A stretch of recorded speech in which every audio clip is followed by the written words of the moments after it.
நம்முடைய பிதாவாகிய தேவனாலும் கர்த்தராகிய இயேசுவினாலும் பரிசுத்த ஆவியினாலும் உங்களுக்கு கிருபையும் சமாதானமும் ஆசீர்வாதமும் இந்த புதிய வருடத்திலும் தங்கி பெருகட்டும் என்று கர்த்தருடைய நாமத்தினாலே உங்களை வாழ்த்துகிறேன். இந்த அதிகாலை வேளையிலே நான் வாழ்த்துகிற இந்த வாழ்த்துதல் உங்களுடைய ஆவிக்குரிய பூமிக்குரிய சரீர பகுதிகளிலே கிறிஸ்துவின் வருகை மட்டும் தங்கி இருக்கட்டும் என்று சொல்லி கர்த்தருடைய நாமத்தினாலே நான் ஜெபிக்கிறேன். அல்லேலூயா. கர்த்தர் நமக்கு தந்ததான வாக்குத்தத்தத்தை நம்ம வாசிக்க போகிறோம். மறுபடியும் ஏசாயா தீர்க்க தரிசன புஸ்தகம் 29ஆம் அதிகாரம் அதனுடைய 14வது வசனத்தை மறுபடியும் வாசிக்கலாம். ஆதலால் இதோ நான் அற்புதமும் ஆச்சரியமான பிரகாரமாக இந்த ஜனங்களுக்குள்ளே, என் ஜனங்களுக்குள்ளே ஒரு அதிசயத்தை செய்வேன். நான் அற்புதமும் ஆச்சரியமாக ஒரு அதிசயத்தை என் ஜனங்களுக்குள்ளே செய்யும் போது அவர்களுடைய ஞானிகளின் ஞானம் கெட்டு அவர்களுடைய விவேகிகளின் விவேகம் மறைந்து போம் என்று ஆண்டவர் சொல்லுகிறார். அல்லேலூயா. தாவீது வாசம் பண்ணின நகரத்தை குறித்து கர்த்தர் சொல்லிக் கொண்டு வருகிறதான வேளையில்தான் இந்த காரியத்தை சொல்லுகிறார். இதோ நான் அற்புதமும் ஆச்சரியமான பிரகாரமாக இந்த ஜனங்களுக்குள்ளே ஒரு அற்புதத்தை செய்வேன் என்று அன்னைக்கு ஏசாயா தீர்க்கதரிசியை கொண்டு கர்த்தர் அந்த இஸ்ரவேல் ஜனங்களுக்கு சொன்னதான, தாவீதின் சன்னதிக்கு சொன்னதான வார்த்தையை தான் தேவ பிள்ளைகளாகிய தேவ சபையாராகிய நமக்கு இந்த நாளின் காலை வேளையிலே பகிர்ந்தளிக்கிறார். அல்லேலூயா. அவர் சொல்லுகிறது 3 காரியம்தான். இதோ நான் அற்புதமும் ஆச்சரியமான ஒரு அதிசயத்தை செய்வேன். ஆமென் சொல்லுங்களேன். கர்த்தர் இந்த வருடத்தில் உங்களுடைய ஆவிக்குரிய பகுதியில், உங்கள் பூமிக்குரிய பகுதியில், உங்கள் சரீர பகுதிகளில், தேவ சபையில் அற்புதமும் ஆச்சரியமான ஒரு அதிசயத்தை நடப்பித்துக் கொண்டே இருப்பார். அல்லேலூயா. அது ஒரு அதிசயமாய் நின்று போவதில்லை. ஆமென். ஒவ்வொரு நாளும் அதிசயத்தை பரலோகத்தின் தேவன் நமக்கு காணும்படி செய்வார். அல்லேலூயா. நம்ம கர்த்தருடைய வாக்குத்தத்தத்தை விசுவாசித்து வாக்குத்தத்தத்தை அறிக்கையிட்டு உறுதியாய் பற்றி கொண்டு ஜெபிக்க வேண்டும். ஆமென் சொல்லுங்களேன். அல்லேலூயா. இந்த நாளின் செய்தியின் தலைப்பு கர்த்தருடைய அதிசயம். நியாயாதிபதிகளின் புஸ்தகம் 13ஆம் அதிகாரம் 18 முதல் 20 வரையிலான வசனங்களிலே நீங்கள் வாசிக்கிறதான வேளையில மனோவா குழந்தை இல்லாமல் இருக்கிறான். மனோவாவும் அவனுடைய மனைவியும் வயல்வெளியில இருக்கும்போது மனோவாவின் மனைவியை ஒரு தூதன் வந்து சந்திக்கிறான். அவன் அனுப்பப்பட்டதனுடைய நோக்கத்தை அந்த மனோவாவின் மனைவிக்கு சொல்லி அந்த காரியத்திற்கு அவள் கை கொள்ள வேண்டிய ஒரு பிரமாணத்தையும் கொடுக்கிறான். அல்லேலூயா. இப்பொழுது அந்த மனுஷி என்ன பண்ணுகிறாள்? தன்னுடைய கணவனிடத்திலே ஓடி வந்து, ஐயா, என்னை ஒரு மனிதன் வந்து சந்தித்தார், அவர் இப்படிப்பட்ட நல் வார்த்தைகளை எனக்கு சொன்னார், ஆனால் அதோடு கூட இப்படிப்பட்ட கட்டளையும் எனக்கு சொன்னார் என்று சொல்லி அந்த மனுஷி சொல்லுகிறதை பார்க்கிறோம். உடனே அவன் ஒரு முறை கூட அந்த தூதன் வெளிப்படும்படியாக பிறக்க போகிற அந்த பிள்ளையை குறித்து கர்த்தருடைய வார்த்தை நிறைவேறும் போது நாங்கள் என்ன செய்ய வேண்டும், உம்மை எப்படி கனம் பண்ண வேண்டும் என்று சொல்லி தேவனுக்கு முன்பாக நிற்கிறதையும், அந்த தூதன் மறுபடியும் வருகிறான், அந்த மனுஷியை சந்திக்கிறான். அவள் மறுபடியும் தன்னுடைய கணவனிடத்திலே ஓடி போகிறாள். தன்னுடைய கணவனிடத்திலே சொல்கிறாள், அன்றைக்கு என்னை சந்தித்து அந்த வார்த்தையை சொன்னவர் மறுபடியும் வந்திருக்கிறார். ஆமென் சொல்லுங்களேன். மனோவா ஓடி வருகிறாங்க. அந்த மனிதனிடத்திலே, அந்த தூதனிடத்திலே, கர்த்தருடைய தூதனானவர் என்று சொல்லி வேதம் சொல்கிறது. எங்கெல்லாம் கர்த்தருடைய தூதனானவர் என்று சொல்லி வேதம் உங்களுக்கு அடையாளம் காட்டுகிறதோ அது தூதன் அல்ல, பழைய ஏற்பாட்டிலே நிழலாய் வந்த ஆண்டவராகிய இயேசு கிறிஸ்து. புதிய ஏற்பாட்டில தான் அவர் மாம்சமாக வெளிப்பட்டார். பழைய ஏற்பாட்டிலே அவர் எப்படி வாழ்ந்தார்? நிழலாக வாழ்ந்தார். கர்த்தருடைய தூதனானவர் என்று சொல்லி எங்கெல்லாம் வருகிறதோ அங்கெல்லாம் பழைய ஏற்பாட்டிலே நிழலாயிருந்த இயேசு வந்திருந்தார். இப்ப வந்திருக்கிறது கர்த்தருடைய தூதன் அல்ல. யாரு? கர்த்தருடைய தூதனானவர். இப்ப அவர் சொல்லுகிறார் மறுபடியும் மனோவாவின் மனைவி கிட்ட என்ன சொன்னாரோ அதே காரியத்தை மறுபடியும் மனோவாவுக்கும் தெரிந்து கொள்ளும்படி சொல்லுகிறார். வாசிக்கலாம் அந்த 18ஆம் வசனம் முதல் 20வது வசனம் வரைக்கும்.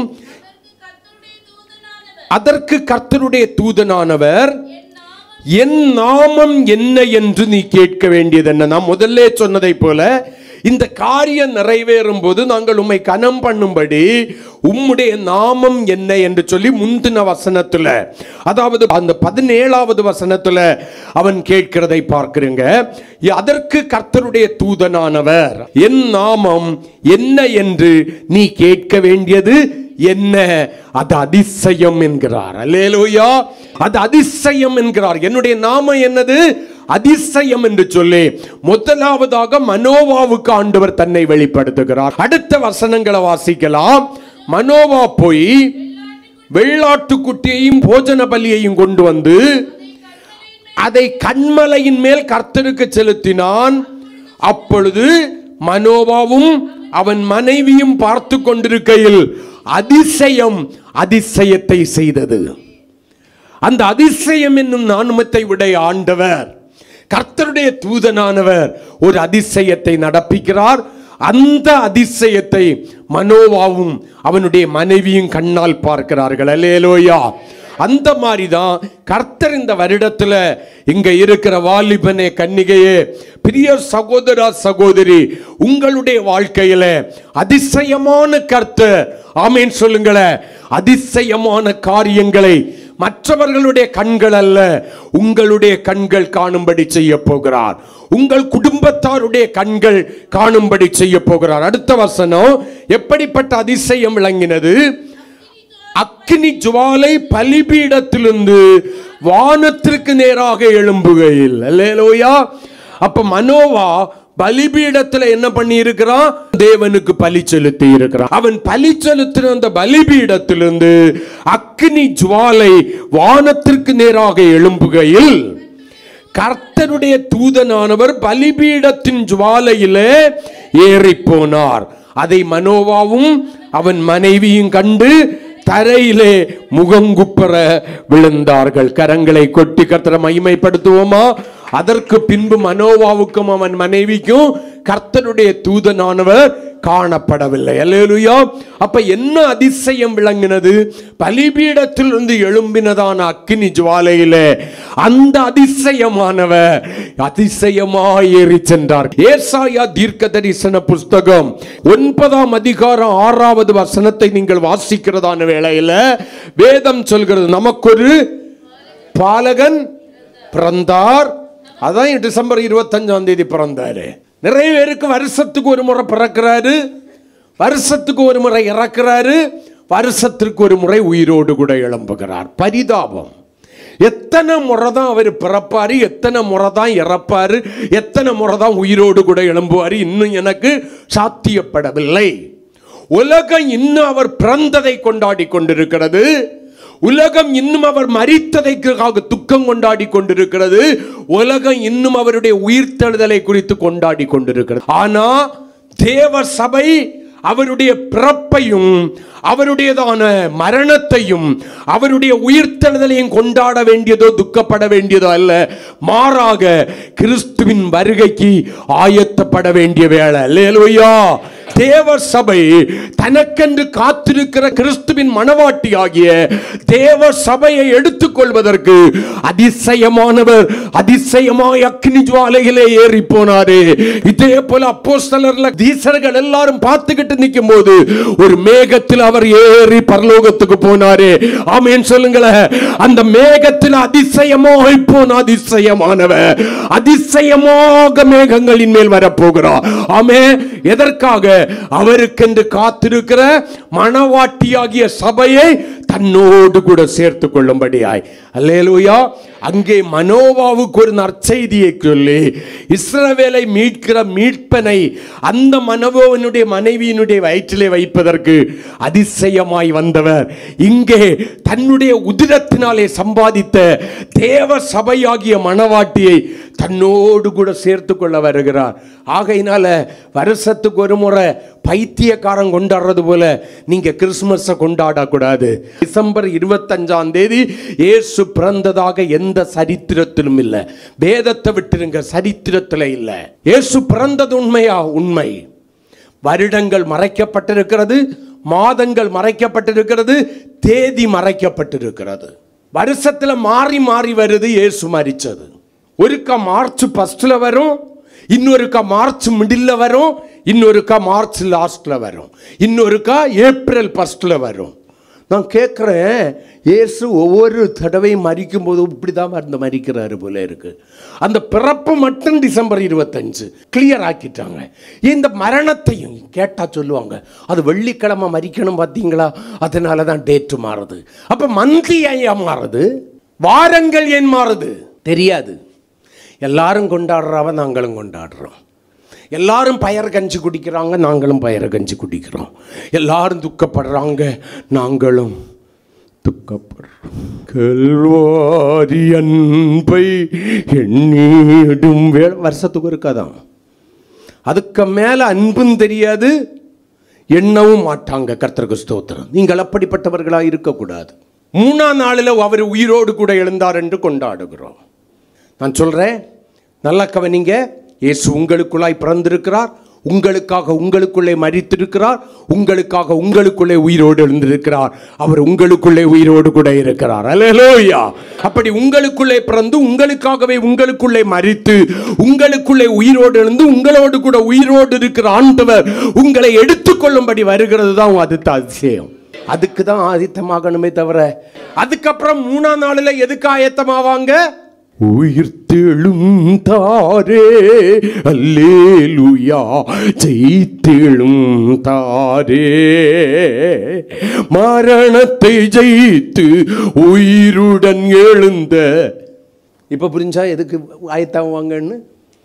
அப்ப அதிசயமாய் ஏறி போனவர் அதிசயமாய் வரப்போகிறார் தன் ஜனத்தை எடுத்துக் கொள்வதற்காக. ஏசாயா தீர்க்கதரிசிக்கு சொல்றா, அவருடைய நாமம் என்னது? அதிசயம் என்று சொல்கிறான். ஆமென் சொல்லுங்களேன். முதலாவது அந்த மனோவாவுக்கு சொன்னாரு, நான் அதிசயம். அல்லேலூயா. இங்க ஏசாயா தீர்க்கதரிசியை கொண்டு சொல்கிறார், அங்க அவரே சொன்னாரு என்னுடைய நாமம் அதிசயம் என்று. இங்கே ஏசாயா தீர்க்கதரிசி இஸ்ரவேல் ஜனங்களுக்கு சொல்லுகிறார், அவர் நாமம் அதிசயம் என்று. கரங்களை கொட்டி கர்த்தரை மகிமைப்படுத்துவோமாக. ஹல்லேலூயா, ஹல்லேலூயா. அப்ப இந்த அதிசயமான தேவன் நம்மோடு கூட இருந்து இந்த வருடத்திலே அற்புதமும் ஆச்சரியப்படவும் தக்கதான அதிசயத்தை நம்முடைய வாழ்க்கையிலே செய்ய போகிறார். அல்லேலூயா.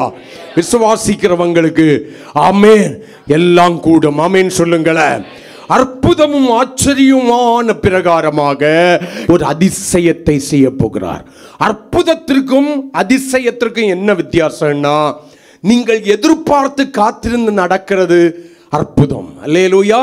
நீங்கள் எதிர்பாராததை எதிர்பாராத வேளையில கர்த்தர் செய்கிறது அதிசயம். அல்லேலூயா. அற்புதம் எப்பொழுது வேண்டுமென்றாலும் உங்களுடைய வாழ்க்கையில நடக்கலாம். ஆனால் அதிசயம் அத்தி பூத்தது போல எப்பவாவது ஒரு தடவை தான் உங்க வாழ்க்கையில நடக்கும். ஆனால் அந்த அற்புதம் எப்படி நடக்கிறது? நம்முடைய வாழ்க்கையிலே ஆச்சரியத்தை கொண்டு வருகிறது. அந்த ஆச்சரியத்தை பூரணப்படுத்துகிறது எது? கர்த்தருடைய அதிசயம். மோசேக்கு கர்த்தர் ஒரு வாக்கு கொடுத்தார். யாத்ராகமத்தின் புஸ்தகம் 34ஆம் அதிகாரம் 10வது வசனத்தில் நீங்க வாசிக்கிறதான வேளையில, அதற்கு அவர், இதோ நான் ஒரு உடன்படிக்கை பண்ணுகிறேன், பூமி எங்கும் எந்த ஜாதிகளிடத்திலும் செய்யப்படாத அதிசயங்களை உன்னுடைய ஜனங்கள் எல்லாருக்கும் முன்பாகவும் செய்வேன். அப்ப கர்த்தர் உங்க வாழ்க்கையில செய்ய போகிற அதிசயம் ரகசியமானதாய் அல்ல. இன்னைக்கு அது உங்களோடு கூட பண்ணுகிற உடன்படிக்கையாய் நினைத்துக் கொள்ளுங்கள். இந்த பூமியில எந்த ஜாதிகளிடத்திலும் செய்யப்படாத அதிசயத்தை கர்த்தர் உன்னுடையதான உறவுகள் காணும்படியாக, உன்னுடைய நண்பர்கள் வட்டங்கள் காணும்படியாக, உன்னுடைய அயலகத்தார் காணும்படியாக உன்னுடைய வாழ்க்கையிலே செய்ய போகிறார். எல்லாருடைய கண்களும் காணும்படி. கர்த்தர் உன்னுடைய தலையை உயர்த்துவதை, உன்னுடைய நிந்தை மாறுவதை, உன்னுடைய அவமானம் மாறுவதை, உன்னுடைய கண்ணீர் மாறுவதை, உன்னுடைய மகிழ்ச்சி உண்டாவதை, நீயும் உன்னுடைய குடும்பமும் சுக வாழ்க்கை வாழுகிறதை எல்லாருடைய கண்களும் காணும்படியாக கர்த்தர் ஒரு அதிசயத்தை செய்ய போகிறார். அது கர்த்தர் உன்னைக்கு உன்னோடு கூட பண்ணுகிற உடன்படிக்கை என்று வைத்துக்கொள். அதிசயத்தை நான் செய்வேன். எல்லாருடைய கண்களுக்கு முன்பாக வந்த அதிசயம் நடக்கும். சில காரியங்களை, சில ஆசீர்வாதங்களை இதுவரைக்கும் நீ மூடி மூடி மறைச்சிருக்கலாம், யாருக்கும் தெரியக்கூடாதுன்னு. ஆனா இனி எல்லாரும் தெரிந்து கொள்கிறபடி கர்த்தர் உன்னை ஆசீர்வதிக்க போகிறார். அல்லேலூயா. பார்க்கிறவங்களுக்கு அது ஆச்சரியமா இருக்க போகிறது. ஆமென். ஓய் இருதயம் எப்படி இருக்குன்னு அதிசயப்பட்டு பூரிக்க போகிறது. கரங்களை கொட்டி சங்கீதம் 139:14 கர்த்தருடைய அதிசயம் எல்லாம் எப்படிப்பட்டதா வாசிக்கலாம். நான் உண்டாக்கப்பட்டதே பிரமிக்கப்படத்தக்க அதிசயமாய் உண்டாக்கப்பட்டேன், உம்மை அதனால துதிப்பேன், உம்முடைய கிரியைகள் அதிசயமானவைகள். அது என் ஆத்துமாவுக்கு நன்றாய் தெரியும். ஒருவேளை இதுவரைக்கும் தெரியலன்னா இன்னைக்கு தெரிகிறது. என் ஆண்டவருடைய அதிசயமானது கிரியைகள். அல்லேலூயா. உம்முடைய கிரியைகள் எல்லாம் எப்படிப்பட்டது? அதிசயமானவைகள். நீ என்னுடைய தனிப்பட்ட வாழ்க்கையில, என்னுடைய குடும்பத்தில், எனக்கு உண்டானவைகளில், என் தேவ சபையில செய்ய போகிறதான கிரியைகள் எப்படிப்பட்டவைகள்? அதிசயமானவைகள். அது என் ஆத்துமாவுக்கு நன்றாய் தெரியும் என்று சொல்லி பக்தன் சொல்றான். அல்லேலூயா. சங்கீதம் 136:4 கொஞ்சம் வாசிங்க. ஒருவராய் பெரிய அதிசயங்களை செய்கிறவரை துதியுங்கள், அவர் கிருபை என்றும் உள்ளது. ஆமே. அதிசயமானவருக்கு, ஓம் வாழ்க்கையில் அதிசயம் செய்கிறவருக்கு யாரும் துணை நிற்க வேண்டிய அவசியம் இல்லை. அவர் ஒருவராய் அதிசயங்களை செய்கிறார். ஓம் வேலை என்னது? நீ துதித்து கொண்டே இருக்க வேண்டும். ஒருவராய் பெரிய அதிசயங்களை செய்கிறவரை துதியுங்கள், அவர் கிருபை என்றும் உள்ளதென்று வேதம் சொல்கிறது. நான் அவுட்லைன் தான் சொல்லிக்கிட்டு இருக்கேன். ஒருவராய் பெரிய அதிசயங்களை. எப்படிப்பட்ட அதிசயம் செய்ய போறாரு? பெரிய அதிசயம். நீங்கள் முயற்சித்தும் வாய்க்காமற் போன காரியங்கள் வாய்க்கும்படியான ஒரு அதிசயம். நீங்கள் தட்டியும் திறக்கப்படாத வாசல்கள் உங்களுக்காக தானாக திறக்கப்படுகிற ஒரு அதிசயம். உன்னுடைய தலை எந்த இடத்திலே தாழ்த்தப்பட்டதோ, எந்த வாசலிலிருந்து நீ அழுது கொண்டு இறங்கி வந்தாயோ, அவர்களுக்கு முன்பாகவே உன்னுடைய தலை உயர்த்தப்படுகிற ஒரு பெரிய அதிசயத்தை பரலோகத்தின் தேவன் உன்னுடைய வாழ்க்கையில் இந்த வருடத்திலே செய்வதற்கு ஆயத்தமாயிருக்கிறார். நீங்க விசுவாசித்தால் விசுவாசிங்க. நீ சில வாசல்களிலிருந்து அழுது கொண்டு வெளியே வந்தாய். உன்னை அவமானப்படுத்தினார்கள், உன்னை அற்பமாய் பேசினார்கள், தங்களுடைய வாசல்களை உனக்கு விரோதமாய் சாத்தி கொண்டார்கள். நிந்தை உன்னுடைய இருதயத்தை பிளக்க ஆரம்பித்தது. அந்த வாசலில் இருந்து அழுது கொண்டு நீ வெளியே வந்தாய். தீர்க்க தரிசனமாக உங்களுக்கு நான் சொல்லுகிறேன், அதை ஞாபகத்தில் வைத்துக் கொள்ளுங்கள். அதே எந்த வாசலிலிருந்து நீ அழுது கொண்டு வேதனையோடு கூட இறங்கி வந்தாயோ, அதே வாசலுக்குள் இருக்கிறவர்கள் வெட்கப்பட்டு போகும்படியாக கர்த்தர் பெரிய அதிசயத்தை உன்னுடைய வாழ்க்கையிலே செய்து உன் தலையை இந்த 2024 வருடத்திலே கிறிஸ்துவின் வருகை தாமதிக்குமே ஆனால் நிறைவேற்ற போகிறார். யோபு 5:9 சொல்கிறது, ஆராய்ந்து முடியாத, ஆராய அதுக்கு எண்டே இல்லாத பெரிய காரியங்களையும் எண்ணி முடியாத அதிசயங்களை, எண்ணிக்கை அடங்காத அதிசயங்களை கர்த்தர் நம்முடைய வாழ்க்கையிலே செய்ய போகிறார். அல்லேலூயா. எண்ணி முடியாத அதிசயம் என்று சொல்லி வேதம் சொல்கிறது. அல்லேலூயா. எரேமியா 32:17 கடைசி பகுதியில் வாசிச்சீங்கன்னா, என்னால் செய்யக்கூடாத அதிசயமான காரியம் ஒன்று உண்டோ, இதோ அற்புதம் ஆச்சரியமான ஒரு அதிசயத்தை நான் செய்வேன், இதோ அற்புதமும் ஆச்சரியமான ஒரு அதிசயத்தை செய்வேன் என்று சொன்னார். அற்புதமும் ஆச்சரியமான அதிசயம் உன்னுடைய தனிப்பட்ட வாழ்க்கையிலே, குடும்பத்திலே, உனக்குள்ளே, உனக்குண்டானவைகளிலே, தேவ சபையிலே நடக்க வேண்டுமே ஆனால் நம்ம என்ன செய்யணும்? என்ன செய்தா கர்த்தர் என்ன செய்வார்? செலுத்த வேண்டிய கிரயம் என்ன? என்ன கிரயம் செலுத்தினா கர்த்தர் இந்த அற்புதமும் ஆச்சரியமான காரியத்தை அதிசயமாய் நம்முடைய வாழ்க்கையில செய்வார்னு சொல்லிக்கிட்டு ஒரு 3 காரியங்களை நான் சொல்ல போறேன். முதல் தலைப்பு என்னன்னா, யோவான் எழுதின சுவிசேஷம் நமக்கு எல்லாருக்கும் தெரிஞ்ச வசனம் தான். 2ஆம் அதிகாரம் 5வது வசனம். அவருடைய தாய் வேலைக்காரரை நோக்கி அவர் உங்களுக்கு என்ன சொல்லுகிறாரோ அதன்படி செய்யுங்கள். இந்த காலை வேளையில கர்த்தர் உங்களோடு கூட என்னோடு கூட சபையோடு கூட பேசுகிற ஒரு காரியம். என் மகனே மகளே, நான் உனக்கு அற்புதமும் ஆச்சரியமான அதிசயத்தை செய்வதற்கு ஆயத்தமாயிருக்கிறேன். அல்லேலூயா. அந்த அற்புதமும் ஆச்சரியமான அதிசயம் உன்னுடைய வாழ்க்கையில நீ சுதந்திரித்துக் கொள்ள வேண்டுமே ஆனால், அதிசயமானவராயிருக்கிற நான் செய்கிற அதிசயத்தை நீ சுதந்திரித்துக் கொள்ள வேண்டுமே ஆனால், நான் உனக்கு என்ன சொல்லுகிறேனோ அதன்படி நீ செய்ய வேண்டும். அல்லேலூயா. என் வார்த்தையை மீறி நீ எதையும் செய்திடக்கூடாது. உனக்கு நலமாய் தோன்றுகிறபடி செய்திடக்கூடாது. நான் சொல்லுகிற காரியங்கள் நீ கை கொள்வதற்கு விகற்பமாயிருந்தாலும், நான் சொல்லுகிற வார்த்தைகள் அல்லது கட்டளைகள் பிரமாணங்கள் நீ ஏற்றுக்கொள்வதற்கு கடினமானதாயிருந்தாலும், நான் உனக்கு சொல்லுகிறபடி நீ செய்கிறவளாய் இருப்பாயானால், நான் சொல்லுகிற வார்த்தையை விட்டு வலது பக்கம் இடது பக்கம் சாயாதபடிக்கு அவைகளை உண்மையாய் கை கொண்டு நடப்பாயானால், நான் உன்னை என்ன பண்ணுவேன்? அற்புதமும் ஆச்சரியமான அதிசயத்தை செய்து உன்னை மகள பண்ணுவேன். தேசம் எங்கும் பஞ்சமா இருக்கிறது. ஈசாக்கு எகிப்திற்கு போவதற்கு புறப்படுகிறார். கர்த்தர் சொல்லுகிறார், நான் உனக்கு காண்பிக்கிற தேசத்திலே நீ என்ன பண்ணு? குடியிரு. நான் இங்கே உன்னை என்ன பண்ணுவேன்? ஆசீர்வதிப்பேன் என்று சொல்லுகிறார். கர்த்தர் சொல்லும் போது அந்த தேசத்துல என்ன இருக்கு? கானான் தேசத்துல பஞ்சம் இருக்கிறது. ஆதியாகமத்தின் புஸ்தகம் 26ஆம் அதிகாரத்தில் நீங்கள் வாசிக்கிறதான வேளையில கர்த்தருடைய வார்த்தையின்படி அவருடைய வார்த்தைக்கு செவி கொடுத்து ஈசாக்கு அந்த தேசத்திலே குடியிருக்கிறார். அதே தேசத்தில் குடியிருக்கிறார். தேசம் முழுவதும் பஞ்சமாயிருக்கிறது. அந்த வருடத்தில் அவன் விதை விதைக்கிறான். ஆதியாகமத்தின் புஸ்தகம் 26ஆம் அதிகாரம் 12வது வசனத்தை நீங்கள் வாசிக்கிறதான வேளையில வேதம் சொல்லுகிறது, ஈசாக்கு அந்த தேசத்தில் விதை விதைத்தான். எந்த தேசத்தில்? கர்த்தருடைய வார்த்தையின்படி கர்த்தர் இருக்க சொன்ன அந்த பஞ்சம் நிறைந்த தேசத்திலே விதை விதைத்தான்.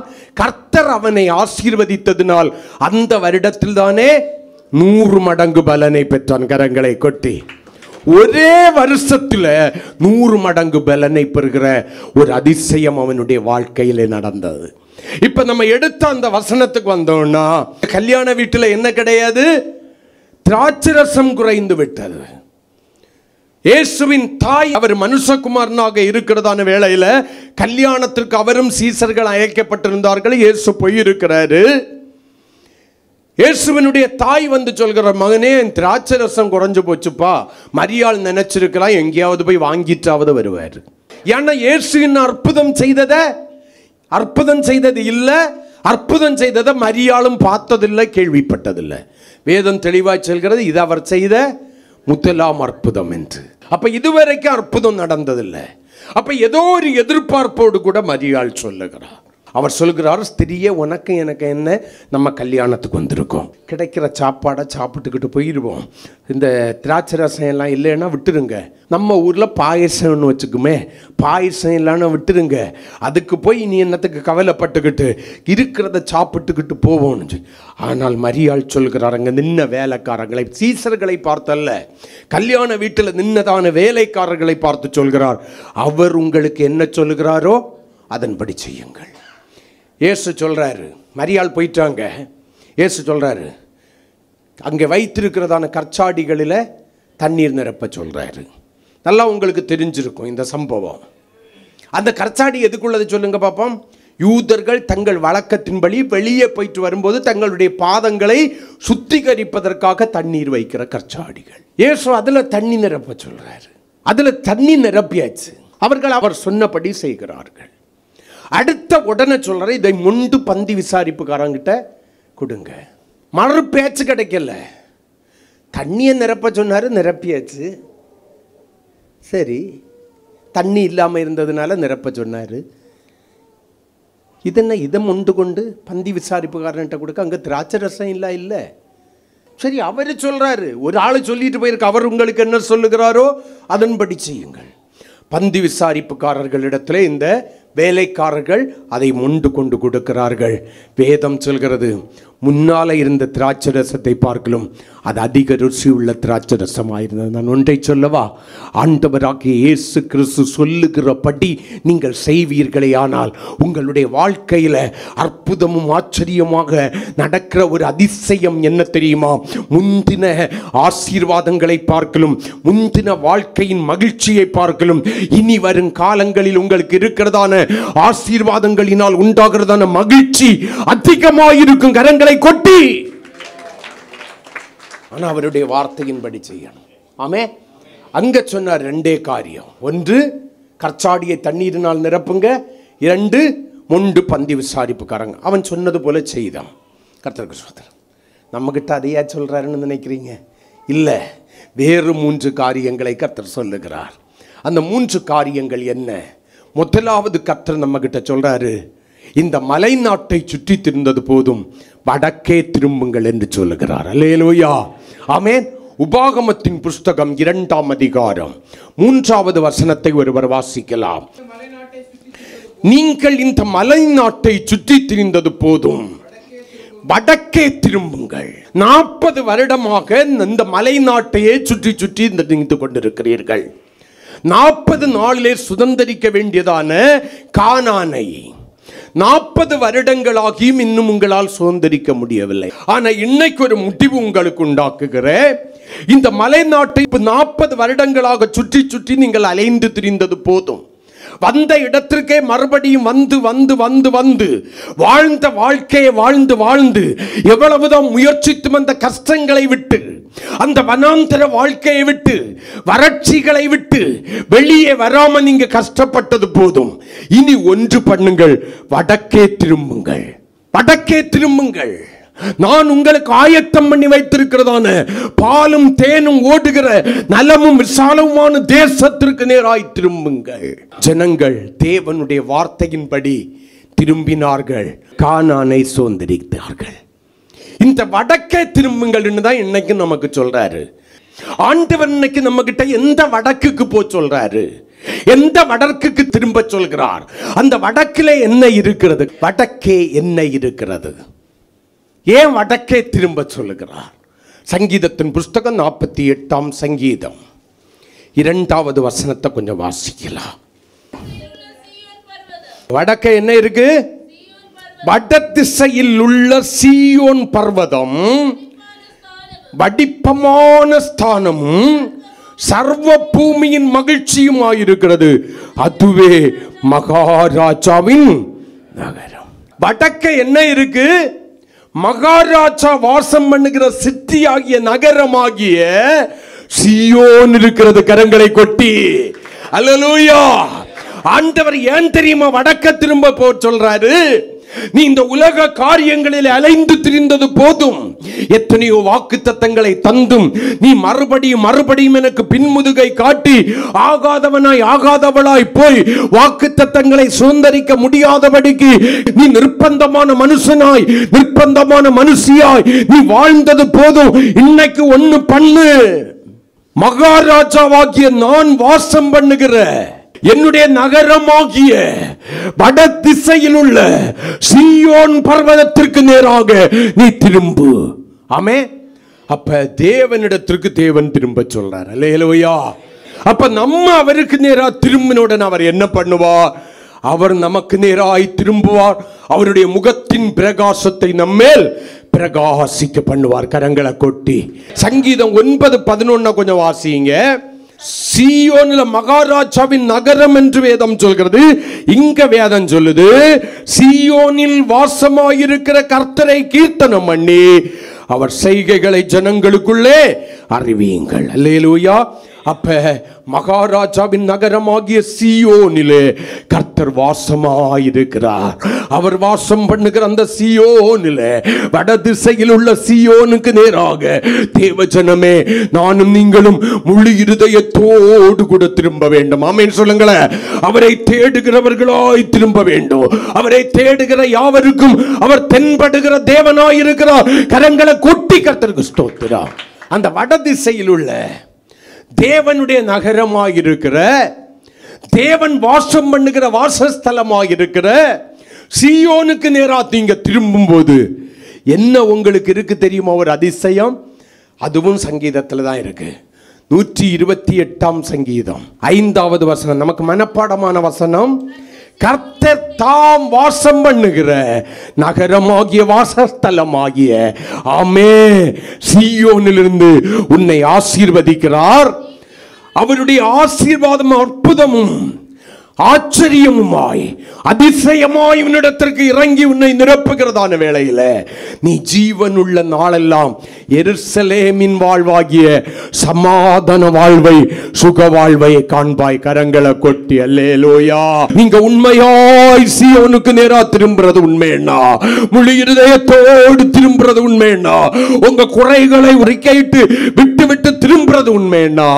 மகாராஜாவின் நகரமாயிருக்கிற அந்த சீயோனிலிருந்து, ஆமே, அவர் வாசம் பண்ணுகிற அந்த வாசஸ்தலமாகிய சீயோனிலிருந்து கர்த்தருடைய ஆசீர்வாதம் இந்த வருடத்திலே உங்கள் மேல் அற்புதமும் ஆச்சரியமான பிரகாரமாக அதிசயமாய் வந்து இறங்கி உங்களை நிரப்பும்.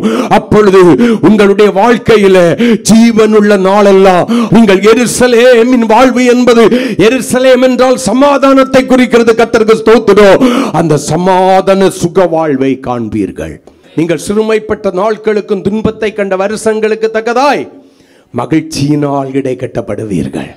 கடந்த காலத்தின் சஞ்சலங்களையும் துக்கங்களையும் மறந்து வாழுவீர்கள். ஆனா நீங்க எங்க பண்ணணும்? சீயோனுக்கு நேராய். தாவீதுக்கு இந்த அனுபவம் இருந்துச்சு. சங்கீதம் 121:1-2 வாசிச்சீங்கன்னா, எனக்கு ஒத்தாசை வரும் பர்வதத்திற்கு நேராக என் கண்களை. எந்த பர்வதம் அது? ஒத்தாசையின் பர்வதம் எது? சீயோன் பர்வதம்.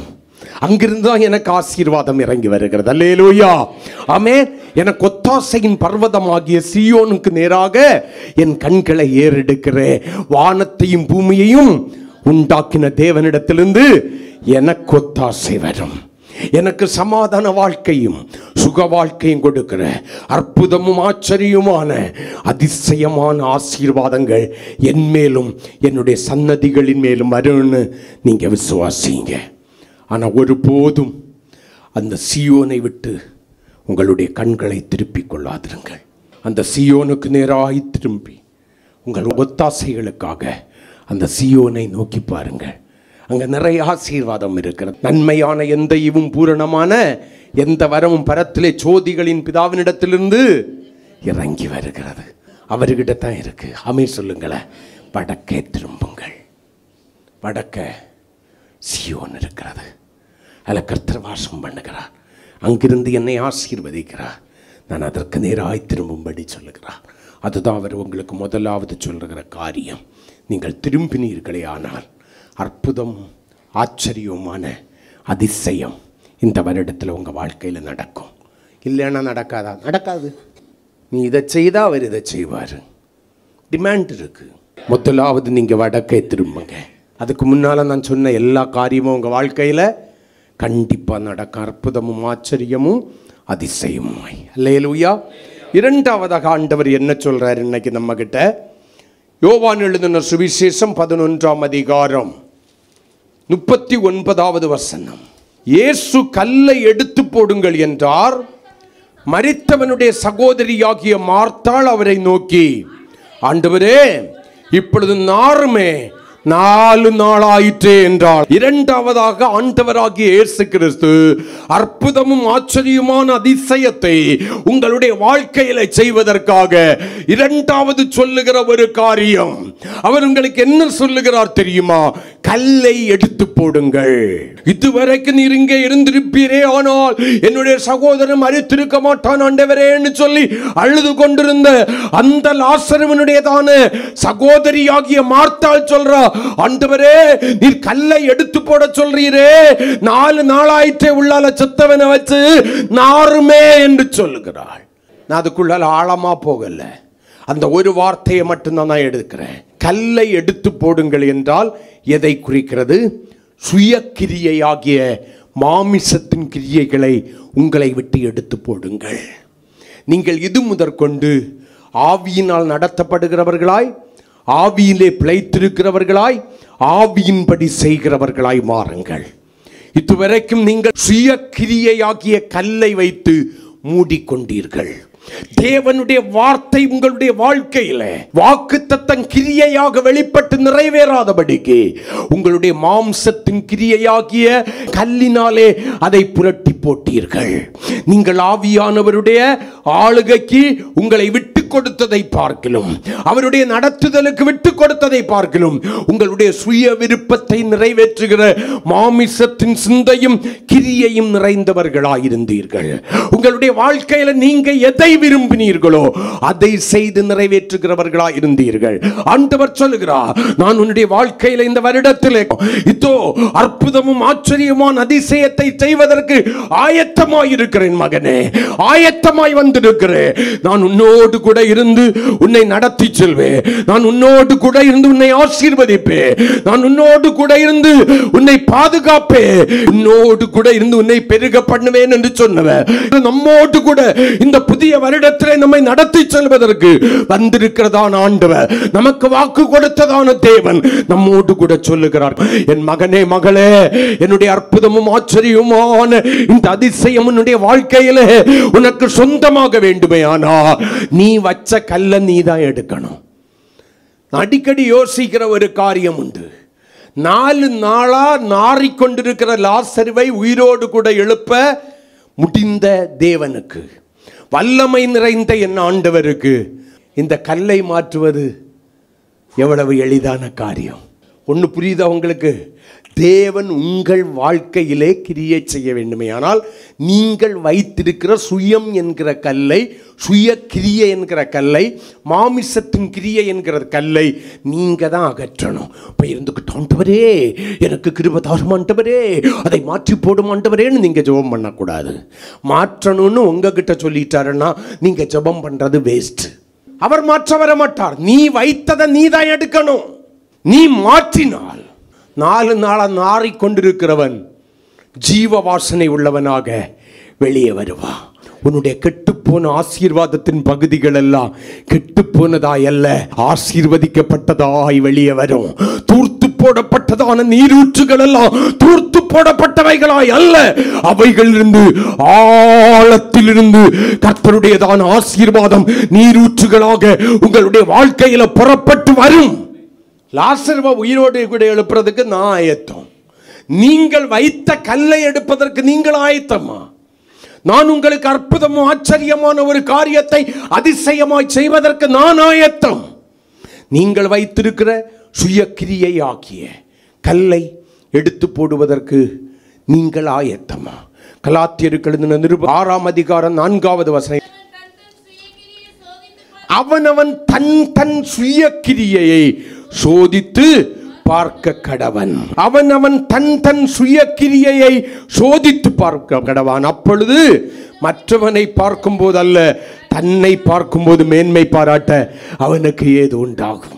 நீங்கள் உங்களுடைய சுய கிரியையை சோதித்து பார்த்து எந்த இடத்திலே சுய கிரியை ஆகிய கல்லினாலே மூடி வைத்திருக்கிறீர்கள் என்பதை புரிந்து கொண்டு, உங்களுடைய ஆசீர்வாதங்களை தடை பண்ணுகிற காரியம் என்ன என்பதை புரிந்து கொண்டு நீங்கள் அதை எடுத்து போட்டீர்களே. ஆனால் ஒரு உண்மையை உங்களுக்கு சொல்லவா, இதுவரைக்கும் மற்றவர்களை பார்த்து என்று பிரமித்தீர்கள். இப்பொழுது மற்றவர்களை பார்த்தல்ல, உங்களை பார்த்தே நீங்கள் ஆச்சரியப்படும்படியாக உங்களுக்கு தேவன் செய்திருக்கிற அதிசயத்தை பார்த்து நீங்கள் மேன்மை பாராட்டும் ஒரு வருடமாய் கர்த்தர் இந்த வருடத்தை மாற்றுவார். பழைய ஏற்பாட்டில் இஸ்ரவேல் 2ஆக பிரிக்கிற போது அதிலிருந்து முதல் ராஜாவாகிய யெரொபெயாம் என்பவன் தேவனாலே அபிஷேகிக்கப்பட்டு எழுப்பப்படுகிறான். இதன் சாலமோனுக்கு ஊழியக்காரனாய் இருந்தவன். கடைசியிலே தன்னுடைய ஜீவனுக்கு பயந்து ஓடி போகிறான். சாலமோன் மரித்து போனான் என்பதை கேள்விப்பட்டு திரும்ப வருகிறான். இவனை பார்த்து ஏற்கனவே ஆண்டவர் சொல்லி இருந்தார். அகியா என்கிற தீர்க்கதரிசியை கொண்டு சொல்லி இருந்தார், 10 கோத்திரத்தை உனக்கு நான் தாரேன். ஆமீன் சொல்லுங்களேன். அல்லேலூயா. நீ உண்மை உள்ளவனாயிருக்கணும். நாள் வந்தது.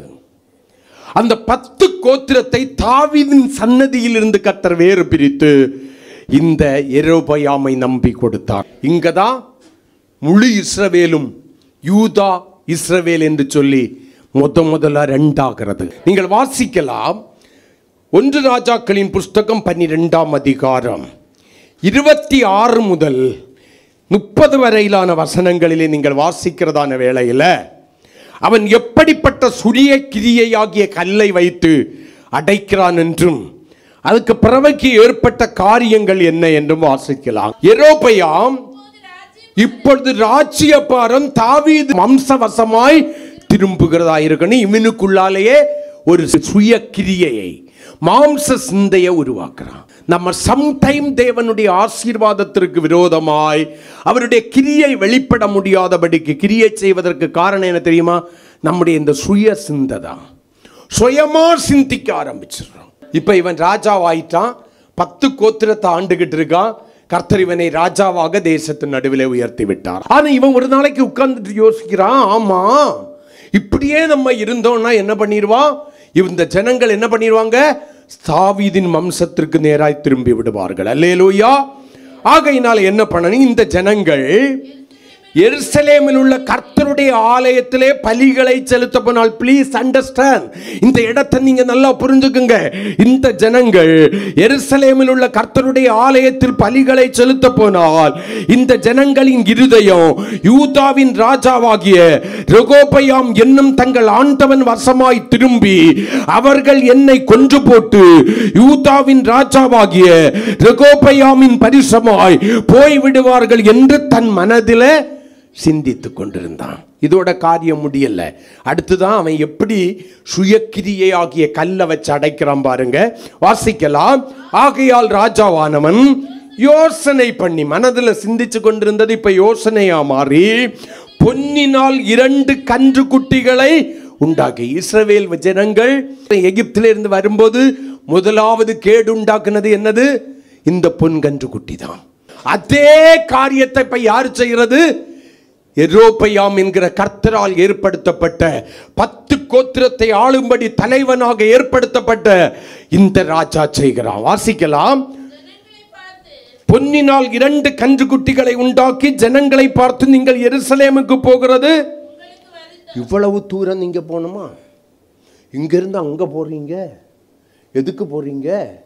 பக்கத்தில் இருக்குல்ல, போறதுக்கு 1 மணி நேரம், வர்றதுக்கு 1 மணி நேரம், 2 மணி நேரம் சேவிங் ஆயிரும். அங்கே போனால் 4 மணி நேரம் என்கிறீங்க, இங்கே 2.5 மணி நேரம். எவ்வளவு ஈஸியாக இருக்கும்.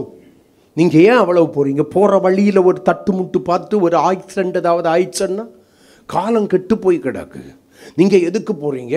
நீங்கள் எருசலேம் வரைக்கும் போக வேண்டாம். நான் உங்களுக்கு ஒரு மாற்று வழி பண்ணுகிறேன். இன்னைக்கு நிறைய நூதன உபதேசம் அப்படிதான். நீங்க எருசலேமுக்கு போறது கஷ்டம், நான் உங்களுக்கு சிம்பிளா செய்கிறேன். 2 பொன் கன்று குட்டிகளை செய்து ஜனங்களை பார்த்து, வருத்தம் உங்களுக்கு கஷ்டம், போறதும் வர்றதும் எவ்வளவு கஷ்டம் இஸ்ரவேலரே, இதோ இவைகள் உங்களை எகிப்து தேசத்திலிருந்து வர பண்ணின. இப்படிதான் ஒருதன் சொன்னான். யாரு? இஸ்ரவேல் ஜனங்கள் கானான் பிரயாணத்தில் வனாந்தரத்தில் வச்சு ஒருதன் சொன்னான், இஸ்ரவேலரே இதோ உங்களை எகிப்திலிருந்து நடத்தி கொண்டு வந்த தெய்வம் எது? கன்றுக்குட்டி. அவன் 1 செய்தான், இவன் 2 செய்கிறான். இவைகளை உங்களை எகிப்து தேசத்திலிருந்து வர பண்ணின உங்கள் தேவர்கள் என்று சொல்லி, ஒன்றை பெத்தேலிலும் தேவனை தரிசிக்கும் இடத்திலும் ஒன்றை தானிலும் ஸ்தாபித்தான். இந்த காரியம் இவன் வைத்த இந்த சுயக்கிரியை ஆகிய கல் எதுவாய் மாறிற்று? பாவமாய் மாறிற்று. ஜனங்கள் இந்த ஒரு கன்று குட்டிக்காக ஈஸியா ஆசீர்வாதம் கிடைக்கிறதுக்கு என்ன வழி? தேவன் பேசுவதே ஆனால், முதலாவது உன்னுடைய பாவத்தையும் நீதியும் நியாய தீர்ப்பை குறித்தும் கண்டித்து உணர்த்தி உனக்கு மனம் திரும்பும்படியான உணர்வை தந்துவிட்டு தான் நீ இதை செய்தாயானால் உனக்கு இந்த ஆசீர்வாதம் வரும் என்று சொல்லுவார். உன்னுடைய பாவம் நீதி நியாயம் தீர்ப்பை குறித்து கண்டித்து உணர்த்தப்படாத மூடி மறைக்கப்படுகிற எந்த தீர்க்க தரிசனங்களும் தீர்க்க தரிசனம் அல்ல, தீர்க்கா தரிசனங்கள். சுய கிரியைகளை வைத்து அடைக்கிறார்கள். நீங்கள் உங்களுடைய சுய கிரியைகளை எடுத்து போட்டு மனம் திரும்புங்கள். என்னிடத்தில் என்ன சுய கிரியையாகிய மாம்சத்தின் கிரியைகள் இருக்கிறது என்பதை விட்டு மனம் திரும்புங்கள். நீங்கள் வைத்த கல்லை நீங்கள் எடுத்து போடுங்கள். எரேமியாவை போல கர்த்தர் தந்த ஆசீர்வாதங்களை இழக்கும்படிக்கு கல்லை வைத்து அடைத்து விடாதிருங்கள். சுயத்தை வெளிப்படுத்தி விடாதிருங்கள். அல்லேலூயா. கல்லை எடுத்து போடுங்கள். இயேசு இந்த உலகத்தில் மனுஷகுமாரனாக இருக்கும்போது சொன்னார். யோவான் எழுதின சுவிசேஷம் 5ஆம் அதிகாரம் 30வது வசனம், நான் எனக்கு சுயமாய் தன்தோன்றித்தனமாய் ஒன்றும் செய்கிறதில்லை. அவர் யாரு? தேவகுமாரன், மனுஷகுமாரனாக இந்த உலகத்தில் வந்திருக்கிறார். அவர் சொல்கிறார், நான் என் சுயமாய் என்னுடைய தன்தோன்றித்தனமாய் ஒன்றும் செய்கிறதில்லை. நான் கேட்கிறபடியே நியாயம் தீர்க்கிறேன். எனக்கு சித்தமானதை நான் தேடாமல் என்னை அனுப்பின பிதாவுக்கு சித்தமானதை நான் தேடுகிறபடியால் என் தீர்ப்பு நீதியாய் இருக்கிறது. நான் என் சுயமாய் ஒன்றும் செய்கிறது. எப்போ நீ சுயமாக செய்கிறத விட்டு மனம் திரும்புறியோ, சுயமாகிய கல்லாகிய கிரியையை எடுத்து போட்டு ஆவியின் சிந்தையினால் நிரப்பப்படுகிறாயோ, ஆவியானவருடைய நடத்துதலுக்கு உன்னுடைய வாழ்க்கையை ஒப்பு கொடுக்கிறாயோ, இதோ அற்புதமும் ஆச்சரியமுமான ஒரு அதிசயத்தை கர்த்தர் உங்களுடைய வாழ்க்கையிலே செய்வார். இதை விட்டாதான் செய்வாரா? ஆமாம். 3 அற்புதமும் ஆச்சரியமான அதிசயம் நான் வாழ்க்கையில் நடக்கணும்னா முதல்ல இருந்தே வருவோம். 1 வடக்கே திரும்புங்கள். 2 கல்லை எடுத்து போடுங்கள். அவர் உங்களுக்கு சொல்லுகிற காரியம். 3 என்னன்னு பார்ப்போம். அதே யோவான் வாசித்த அதே 11ஆம் அதிகாரம் 44வது வசனத்தை கொஞ்சம் வாசிங்க. அப்பொழுது மரித்தவன் வெளியே வந்தான். அவன் கால்களும் கைகளும் பிரேத சீலைகளினால் கட்டப்பட்டிருந்தது. அவன் முகமும் சீலையால் சுற்றப்பட்டிருந்தது. இயேசு அவர்களை நோக்கி, இவனை கட்டவிழ்த்து விடுங்கள் என்றார். 3ஆவதாக ஆண்டவர் இதோ அற்புதமும் ஆச்சரியமான ஒரு காரியத்தை அதிசயமாய் நான் செய்ய வேண்டுமே ஆனால், அந்த அதிசயத்திற்கு நீ சொந்தக்காரியாய் மாற வேண்டுமே ஆனால், இந்த வருடத்தில் எண்ணி முடியாத அதிசயங்களை நீ பெற்றுக்கொண்டு மகிழ வேண்டுமே ஆனால், என் அன்பு மகனே மகளே, கட்டுகளை அவிழ்த்து விடு.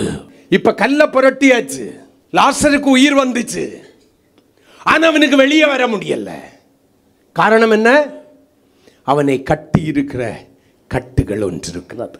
அவன் மரித்த போது அவனுடைய பிரேதத்தை சுற்றி கட்டினதான கட்டுகள் அப்படியே இருக்கிறது. இதுலயும் நான் ஆச்சரியப்பட்டிருக்கேன். 4 நாட்களாய் நாறிக்கொண்டிருந்ததான லாசருவுக்கு உயிர் கொடுத்தவர் கல்ல நாம் புரட்ட மாட்டேன்னுட்டாரு. கல்ல புரட்டி அவனுக்கு உயிர் கொடுத்தவர் கர்த்தருக்கு ஸ்தோத்திரம். லாசருவே வெளியே வான்னு சொல்லிட்டாரு, வந்துக்கிறான். அவர் நினைச்சா இந்த கட்டுகள் அவிழ்க்கப்படுமா அழுக்கப்படாதா? வல்லமை உண்டா இல்லையா? உண்டு. ஆனா கர்த்தர் என்ன நினைக்கிறாரு? நீ கட்டின கட்டை நீ தான் அவுக்கணும். இது என்னால் வந்த கட்டல்ல, நீ உன்னை கட்டி கொண்டது, உன்னை சார்ந்தவர்கள் உன்னை கட்டினதுமான கட்டு. இந்த கட்டுக்கு 2 பேர் உண்டு. கட்டென்றால் என்ன? ஒன்று பாவக்கட்டு, இன்னொன்று பாரம்பரிய கட்டு. இன்னைக்கு நிறைய பேர் ரட்சிப்பாக உயிர்ப்பிக்கப்பட்டிருக்கிறார்கள். நான் ரட்சிக்கப்பட்டேன்னு சொல்றாங்க. பாவத்திலும் அக்கிரமத்திலும் மரித்து கிடந்த அவர்களை கிருபையால் கர்த்தர் உயிர்ப்பித்திருக்கிறார் ரட்சிப்பை கொடுத்து. ஆனா அவர்கள் வெளியே வர முடியாதபடி அவர்களை கட்டுகள் கட்டி இருக்கிறது. அவர்கள் கட்டுகளை அவிழ்த்த பின்புதான் லாசர் முழுவதுமாய் வெளியே வர்றாங்க. கரங்களை கொட்டி அல்லேலூயா. நீ யாரால் கட்டப்பட்டிருக்கிறாயோ, நீயே கட்டின கட்டை, ஆனால் நீயே தான் அதை அவிழ்த்தெறிய வேண்டும். கட்டு என்றால் மறுபடியும் சொல்ற, பாவம் பாரம்பரியம் என்கிற 2 காரியங்களை குறிக்கிறது. அப்போஸ்தலர் நடபடிகளின் புஸ்தகம் 8ஆம் அதிகாரம் 23வது வசனத்தை கொஞ்சம் வாசிங்க. நீ கசப்பான பிச்சிலும் பாவக்கட்டிலும் ஆகப்பட்டு இருக்கிறதாக காண்கிறேன் என்றான். அல்லேலூயா. யாரு? பேதுரு சிமோனை பார்த்து சொல்றாரு. அல்லேலூயா. நீ எப்படி இருக்க? எப்படி இருக்க? கசப்பான பிச்சிலும் பாவ கட்டிலும் அகப்பட்டிருக்கிறதாக அல்லது கட்டப்பட்டிருக்கிறதாக நான் காண்கிறேன்னு சொல்லி தேவ ஊழியக்காரன் சொல்றான். முதலாவது பாவ கட்ட அவுத்து போடுங்க. எவ்வளவுதான் கர்த்தர் உங்களோடு கூட பேசினாலும் சில பாவத்தை விட்டு மனம் திரும்ப முடியாதபடிக்கு அந்த பாவங்களினாலே கட்டப்பட்டிருக்கிற என் அன்பு சகோதரனே, சகோதரி, வாலிபனே, கன்னிகையே, அந்த பாவ கட்டுகளை உன்னை விட்டு அகற்றிவிட்டு கர்த்தர் சொல்லுகிறபடி செய்தாயானால் கர்த்தர் அற்புதமும் ஆச்சரியமான ஒரு காரியத்தை அதிசயமாய் செய்வார். இரண்டாவது பாரம்பரிய கட்டு. சிலர் பாவத்தை எல்லாம் விட்டிருப்பாங்க, ஆனா இந்த பாரம்பரியத்தை, பழக்க வழக்கங்களை, உலக பழக்க வழக்கங்களை, மத பழக்க வழக்கங்களை விட்டவே மாட்டார்கள். பாரம்பரியம், அந்த பாரம்பரியத்தினாலே இறுக கட்டி கொள்வார்கள். சில பழக்க வழக்கங்கள் சுடுகாட்டுக்கு போனாலும் சில சுபாவம் மாறாதும்பாங்க. யார் யார் பாவக்கட்டுக்கு உட்பட்டு கிடக்கிறார்களோ, யார் யார் பாரம்பரிய கட்டுகளுக்கு தங்களை அடிமைப்படுத்திக் கொண்டார்களோ அவர்கள் தேவனுடைய கரங்களில் இல்லை. மத்திய எழுதின சுவிசேஷம் 15ஆம் அதிகாரம் 3-6 வசனங்களை கொஞ்சம் வாசிங்க. பாரம்பரியம் என்ன செய்துன்னு பார்க்கலாம். அவர்களுக்கு அவர் பிரதி உத்தரமாக, நீங்கள் உங்கள் பாரம்பரியத்தினாலே, உலக பழக்க வழக்கங்களினாலே தேவனுடைய கற்பனையை ஏன் மீறி தேவ கற்பனையை மீறுகிறார்கள். பாரம்பரியத்தினால கட்டி கொண்டவர்கள் அல்லது கட்டப்பட்டவர்கள். இவங்களுக்கு அவுத்துக்கிட்டு வரணும்னா கூட திரும்பவும் ஒரு கூட்டம் கட்டிக்கிட்டே இருக்கும். அல்லேலூயா. நம்ம எப்படிப்பட்ட குடும்பம், நம்ம குடும்பத்துக்கு நிலைமையை கொஞ்சம் நாளைக்கு முன்னால் பார்க்கணும். அன்னைக்கு நீ எப்படிப்பட்ட குடும்பம்னு சொல்கிறதுக்கும் ஆள் இல்லை, உன்னை விசாரிக்கவும் ஆள் இல்லை.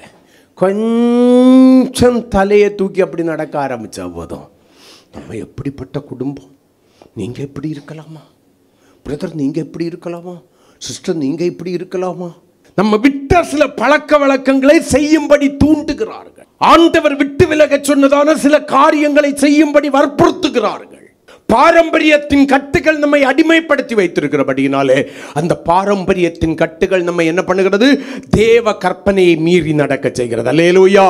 நான் கற்றும் அறிந்தும் இருக்கிற என்னை ஜீவனுக்கு உட்படுத்துகிற என்னுடைய வாழ்க்கையிலே அற்புதமும் ஆச்சரியமான அதிசயத்தை செய்கிற அந்த மேன்மையான ஆசீர்வாதங்களை கொண்டு வருகிற தேவ கற்பனையை மீறி நடக்க செய்கிறது.